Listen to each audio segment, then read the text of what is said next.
प्यारे दोस्तों, एक एसपी मैडम एक दुकान से कपड़ा खरीदने के लिए जाती है। वहां पर वह साधारण कपड़ों में ही शॉपिंग करने के लिए जाती है। अपनी पहचान किसी के सामने भी उजागर नहीं करती है, लेकिन वहां पर उनके साथ कुछ ऐसा हो जाता है जिसकी उन्होंने कभी कल्पना भी नहीं की होगी। दुकानदार से किसी बात को लेकर उनकी झड़प हो जाती है और दुकानदार उनको धमकी देने लगता है कि आप या तो मेरी बात मानो वरना मैं पुलिस के हवाले कर दूंगा और फिर आपको जेल की हवा खानी पड़ेगी। इस बात को सुनकर मैडम मुस्कुराने लगती हैं और दुकानदार से कह देती हैं कि ठीक है, अगर पुलिस को बुलाना है तो बुला लो, मैं किसी से नहीं डरती। पुलिस खुद ही हमारा फैसला करेगी कि कौन सही है, क्योंकि एसपी मैडम तो यही सोच रही थी कि पुलिस वाले जब आएंगे तो वह उनको पहचान लेंगे और मामला यहीं पर रफा दफा हो जाएगा। लेकिन जब पुलिस वाले आते हैं तो वह दुकानदार उनसे कुछ कहता है, जिसके बाद पुलिस वाले उसे दुकानदार का ही साथ देते हैं और वह एसपी मैडम को पहचान नहीं पाते। एसपी मैडम ये देखकर काफी ज्यादा हैरान हो जाती है कि इन पुलिस वालों ने आखिर उन्हें पहचान क्यों नहीं। तभी पुलिस वाले एएसपी मैडम को अरेस्ट करके अपने साथ लेकर जाने लगते हैं। इसके बाद कुछ ऐसा होता है जिसकी उन्होंने कभी कल्पना भी नहीं की थी। तो क्या थी पूरी कहानी, चलिए जानते हैं। इस वीडियो के माध्यम से बिहार के पटना शहर में एक एसपी मैडम की नई नियुक्ति होती है। एसपी मैडम, जिनका नाम था रजनी सिंह, और वह अपनी ईमानदारी के लिए काफी ज्यादा प्रसिद्ध थी। वह वहां जहां भी काम करती ईमानदारी से करती। चारों तरफ उनकी ईमानदारी के हमेशा चर्चा होते रहते थे। अब जैसे ही उनकी पोस्टिंग होती है तो पोस्टिंग के एक दिन बाद ही उनका छोटा भाई आ जाता है। दरअसल उनके छोटे भाई की शादी थी और वह शादी पर अपनी बहन को अपने साथ लेकर जा रहा था। एसपी मैडम का भरा पूरा परिवार था, लेकिन वह फिलहाल यहां पर शिफ्ट नहीं हुआ तो वह अपने भाई को समझने लगती है कि भाई कोई बात नहीं, तुम शादी कर लो, मैं बाद में किसी दिन आकर तुमसे मिल लूंगी। लेकिन उनका भाई नहीं मानता। वह कहता है, अगर आप शादी में नहीं आओगी तो मैं शादी ही नहीं करूंगा। दोनों भाई बहनों में काफी ज्यादा प्यार था। इसी वजह से एसपी मैडम शादी में जाने के लिए हामी भर लेती हैं। कहती हैं, ठीक है, तुम परेशान मत हो, मैं जरूर तुम्हारी शादी में आऊंगी। ऐसा कहकर एसपी मैडम अपने भाई को समझा देती है और उनका भाई उनकी बात मान जाता है और शाम को उनसे कुछ बात करने के बाद वहां से अपने घर चला जाता है। एसपी मैडम ने कह दिया था कि ठीक है, कल शाम को मैं तुम्हारे यहां पर आऊंगी, तुम चिंता मत करो। अब इसके बाद एसपी मैडम दूसरे दिन सुबह उठकर वहां पर जाने की तैयारी करती है। वह सोचती है, शादी में जा रही हूं तो अच्छे कपड़े पहनकर जाऊंगी। यही सोचकर वह अपनी पर्सनल गाड़ी लेती है और पर्सनल गाड़ी लेकर एक साधारण से कपड़ों में ही मार्केट चली जाती है। शॉपिंग करने, कपड़ों की खरीदारी करने के लिए एसपी मैडम कई बड़ी बड़ी दुकानों पर जाती है, लेकिन उन्हें कोई भी साड़ी पसंद नहीं आती। ऐसे में वह घूमते घूमते एक और दुकान पर पहुंच जाती है, जिस दुकान का नाम सुरेश साड़ी भंडार था। अब जब मैडम उस दुकान पर पहुंचती है और जाकर अपने लिए साड़ी देखने लगती है। अब तक एसपी मैडम को घर से निकले हुए काफी टाइम हो गया था, लेकिन उन्हें कोई भी साड़ी नहीं मिल पाई थी। जैसे तैसे करके उन्हें एक साड़ी इस दुकान पर पसंद आ जाती है, तो वह उसे दुकानदार से साड़ी का मोल भाव करने लगती है। दुकानदार कहने लगता है, हमारी दुकान पर एक ही रेट है, वह बाहर अपने बोर्ड पर भी लिखा देखा होगा, और इस साड़ी का जो दाम है वह 1 लाख रुपए है। एसपी मैडम बहुत साड़ी देख चुकी थी और देखने के बाद कहती है कि ठीक है, कोई बात नहीं। अपने पास से उस दुकानदार को पैसे निकाल कर देती है। दुकानदार उनको गिनता है और उसके बाद अपने पास रख लेता है। इसके बाद साड़ी पैक करके एसपी मैडम को दे दी जाती है। एसपी मैडम खुशी से वहां से लौटने लगती हैं, क्योंकि उन्हें जो चीज चाहिए थी वह मिल गई थी। इसके बाद एसपी मैडम उसे दुकान से बाहर निकल जाती है और भी सामान मार्केट में खरीदनी है, और जैसे ही दूसरी दुकान में जाकर कुछ खरीदारी करती है तो इस दौरान उनका वह थैला जिसमें उन्होंने साड़ी रखी थी वह गिर जाता है, और गिरने के बाद वह साड़ी बाहर आ जाती है। जैसे ही साड़ी बाहर गिरती है तो एसपी मैडम को उसमें कोई दिखाई दे जाता है। इसके बाद मैडम इस दुकान पर वापस जाती हैं और साड़ी को फैलाकर देखती है, तो उसमें जगह जगह ऐसे निशान थे जो साड़ी की खूबसूरती को बर्बाद कर रहे थे। इसके बाद एसपी मैडम उसे दुकानदार से कहती हैं कि मुझे दूसरी साड़ी दो, ये साड़ी तुम रख लो। अब दुकानदार नाक भाई सिकुड़ने लगता है, गुस्सा होने लगता है, लेकिन फिर भी मजबूरन वह एसपी मैडम को दूसरी साड़ी दिखाता है। अभी तक दुकानदार को यह बात पता नहीं थी कि यह एसपी है। इसके बाद काफी देर तक मैडम उसे दुकान के अंदर साड़ियां देखती हैं, लेकिन उन्हें कोई भी साड़ी पसंद नहीं आती। तो वह दुकानदार से कहती है कि आपके यहाँ की कोई भी साड़ी मुझे पसंद नहीं आ रही। आप ऐसा करो, मेरे पैसे मुझे वापस करो, मैं किसी और दुकान से साड़ी ले लूंगी। लेकिन तभी दुकानदार पैसे देने से इनकार कर देता है। वह कहता है कि मेरी दुकान पर पहले ही पर्चा लगा हुआ है, बिका हुआ माल वापस नहीं होगा, केवल बदला जाएगा। अब जब मैडम इस बात को सुनती है तो वह हैरान होती है और कहने लगती है, क्यों? बात तो ठीक है, लेकिन मैंने इतनी महंगी साड़ी खरीदी है और साड़ी के अंदर भी इतनी कमियां हैं, तो मैं क्या करूंगी इसको लेकर? इसमें आपकी भी गलती है, आपको मुझे ठीक साड़ी देनी चाहिए थी।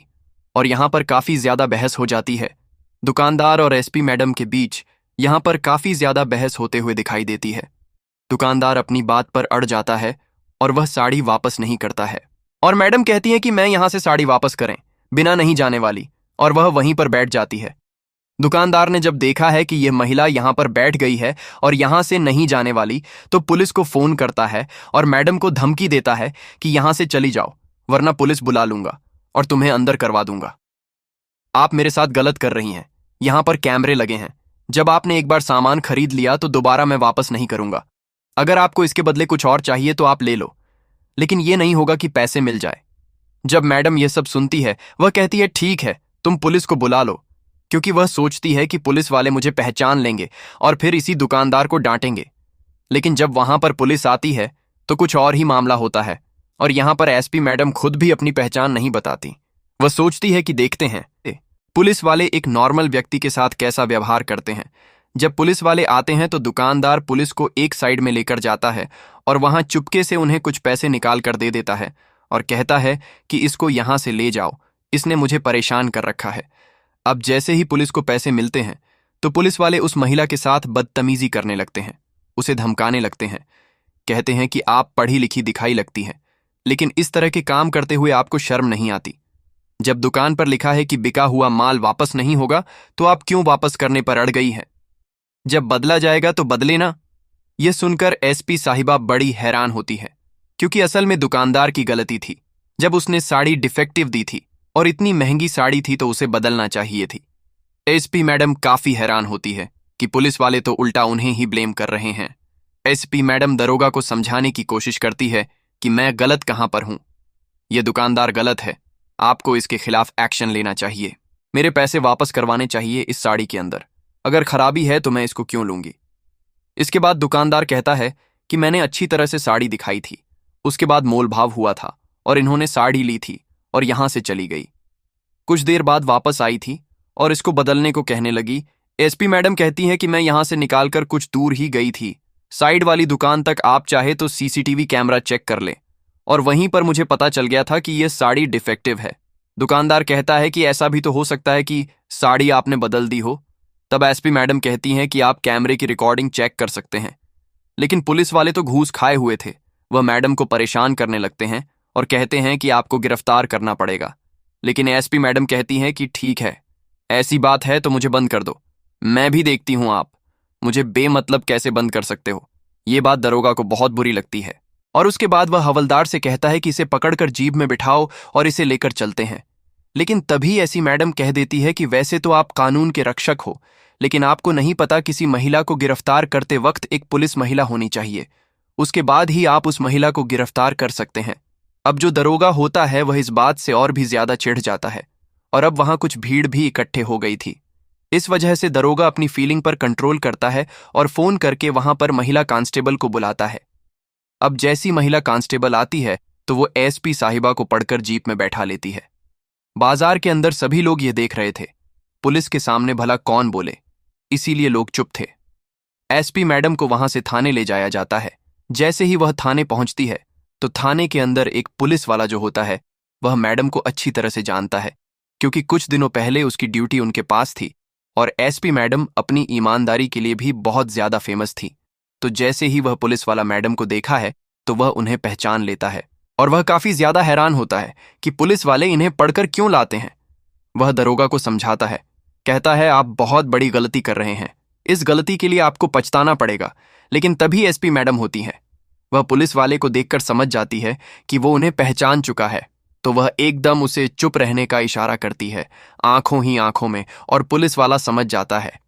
इतनी देर में दरोगा कहता है, गलत क्या है? ये हमें परेशान कर रही थी, हमें चैलेंज कर रही थी, कानून को हमसे अच्छी तरह जानती है, तो इसकी वजह से हम इसको उठा लाए। एक रात हवालात की हवा खाएगी तो सारा कायदा कानून समझ में आ जाएगा। ऐसा कहकर मैडम को अंदर बंद कर दिया जाता है। एसपी मैडम कहती हैं, तुम गलत कर रहे हो, रात के समय तुम मुझे यहां नहीं रख सकते। फिर एक रात हवालात की हवा कैसे खा सकती हूं? यह सुनकर दरोगा को और भी गुस्सा आता है और वह चिल्लाने लगता है, कहता है, चुप हो जा, वरना कुछ महिला कांस्टेबल भेज कर तेरी पिटाई करवाऊंगी। तभी महिला एसपी जो होती है वह कहती है कि आप भला ऐसे मेरी पिटाई कैसे करवा सकते हैं? अगर हिम्मत है तो पिटाई करवा कर दिखाओ। अब दरोगा होता है, उसका गुस्सा आसमान पर पहुंच जाता है और वह पुलिस वाला यह सब देख रहा था जो एसपी मैडम को पहचानता था। दरोगा गुस्से में कांस्टेबल को आदेश देता है, कहता है, इसे सबक सिखाओ। इसके बाद महिला कांस्टेबल लॉकअप के अंदर जाने लगती है तो एसपी साहिबा होती है, उन्हें रोकते हुए कहती हैं, खबरदार, अगर एक कदम भी आगे बढ़ाया। इसके बाद महिला एसपी अपना आई कार्ड जो साथ लेकर आई थी उसे निकाल कर कांस्टेबल के सामने दिख देती है। अब जैसे ही कांस्टेबल उस कार्ड को देखते हैं तो एकदम हैरान रह जाती है और जोरदार सैल्यूट एसपी मैडम को करती है। अब जैसे ये सब दरोगा देखता है तो कंफ्यूज हो जाता है। इसके बाद लॉकअप का दरवाजा खुलता है। एसपी मैडम, जिन्हें अभी तक मुजरिम समझा जा रहा था, वह लॉकअप से बाहर आती है और बाहर आने के बाद दरोगा को धमकाती है। अब दरोगा होता है, वह जब यह देखता है कि दो कांस्टेबल इसे सैल्यूट कर रहे हैं और यह मुझे धमका रही है तो उसे समझने में देर नहीं लगती कि यही हमारे एरिया की नई एसपी मैडम है। तभी जो पुलिस वाला होता है, जो मैडम को जानता था, वह भी उन्हें एसपी मैडम के बारे में बताता है। अब दरोगा को जैसे ही बात पता चलती है तो उसकी तो पतलून गीली हो जाती है। वह काफी परेशान हो जाता है और मैडम के पैर पड़कर माफी मांगता है, कहता है, मुझे माफ कर दो, मुझसे गलती हो गई, आज के बाद ऐसा कभी नहीं होगा। तभी एसपी मैडम उसे उठाती है, कहती हैं, आपकी गलती नहीं थी, आपने पूरी ईमानदारी से अपना काम किया। मैंने वह चीज देखी जब दुकानदार ने आपको 500 रुपए दिए थे, इसी वजह से अपने ईमानदारी से अपना काम किया, तो माफी मांगने की क्या जरूरत, आप तो बहुत ईमानदार हो। इस बात को सुनकर पुलिस वाला शर्मिंदा होता है और भी ज्यादा माफी मांगता है, लेकिन महिला एसपी उनसे कहती है कि तुमने गलती नहीं की है, तुमने तो गुनाह किया है और इस गुनाह की तुम्हें जरूर सजा मिलेगी। ऐसा कहकर ऐसी मैडम फोन निकालती है।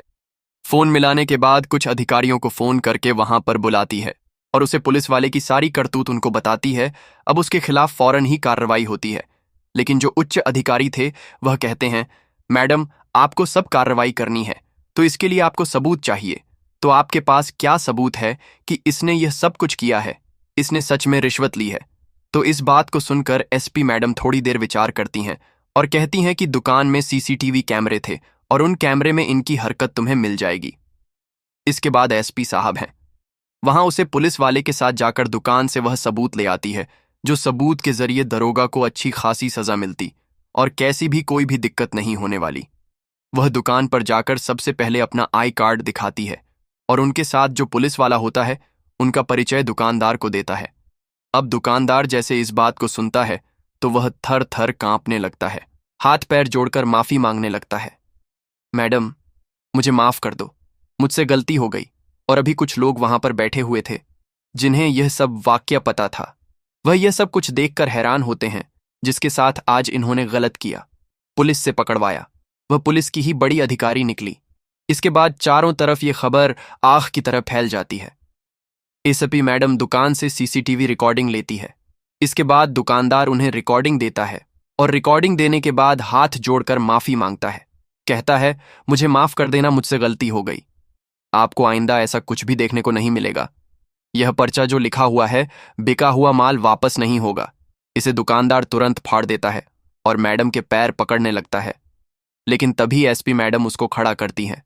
सभी लोगों के सामने कहती है, अंकल, आपकी उम्र ज्यादा है, आप मेरे पैर पकड़ते अच्छे नहीं लगते।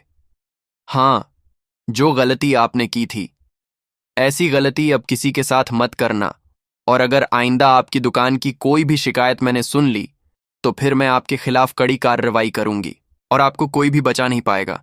इसके बाद एसपी मैडम सबूत लेकर थाने जाती है और अधिकारियों के सामने पेश करती हैं। उस दरोगा को सस्पेंड कर दिया जाता है और उसके ऊपर केस चलता है। 3 साल की उसे सजा होती है। इसके बाद दुकानदार एसपी मैडम के पैसे वापस कर देता है और एसपी मैडम किसी और दुकान से साड़ी खरीदती है और साड़ी खरीदने के बाद अपने भाई की शादी में चली जाती है। वह काफी ज्यादा लेट हो गई थी और उनका भाई उनसे लेट होने की वजह पूछता है तो मैडम पूरी कहानी बताती हैं। इस कहानी को सुनने के बाद उनका भाई कहने लगता है, बहन यहाँ पर तो पुलिस वाले ऐसे ही करते हैं। तभी उनकी बहन कहती है, भाई मैं सभी को सुधार नहीं सकती, लेकिन जहां पर मैं काम करती हूं वहां पर इस चीज को जरूर सुधारने की कोशिश करती हूं और मैं अपनी कोशिश में कुछ हद तक कामयाब भी होती हूं।